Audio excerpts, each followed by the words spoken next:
প্রকল্প চালিয়ে যাচ্ছেন, যে দলটি প্রকল্প চালিয়ে যাচ্ছেন তার জন্ম 1941 সালে। তার জন্মের নাম দিয়েছিল জামাতে ইসলাম হিন্দ। যখন 1947 সালে দেশ ভাগ হয়েছিল তখন কিন্তু এই সংগঠনটি পাকিস্তানের বিভক্ত ছিল।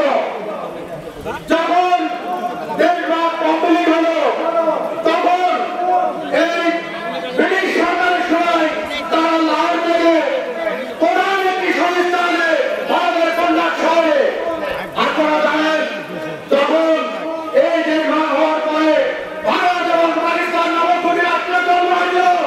তখন ভারত সরকার তখন এই জামাতে ইসলামকে তখন পাশায় লাথি মেরে পাকিস্তানে বাড়িয়ে গেছিল। তারপরে দেশ বিরোধী কার্যকলাপের জন্য 1969 সালে পাকিস্তানে এই জামাত ইসলামকে নিষিদ্ধ করেছিল। 1971 সালে তখন স্বাধীনতা অর্জন করে তখন এই জামাত ইসলামকে আবার নিষিদ্ধ করে। আবার এই 1971 সালে বাংলাদেশ যখন স্বাধীন হয় তখন কিন্তু এই বাংলাদেশের বিভক্ত ছিল এই সংগঠনটি। আপনারা ভুলে যাবেন না, এই সংগঠনকেও কিন্তু নিষিদ্ধ করেছিল।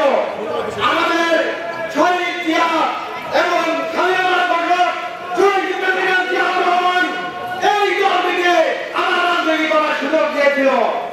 আপনারা তাদেরকে এই কুচক্রের মহল থেকে এই দলটাকে শেষ করতে পারবেন না।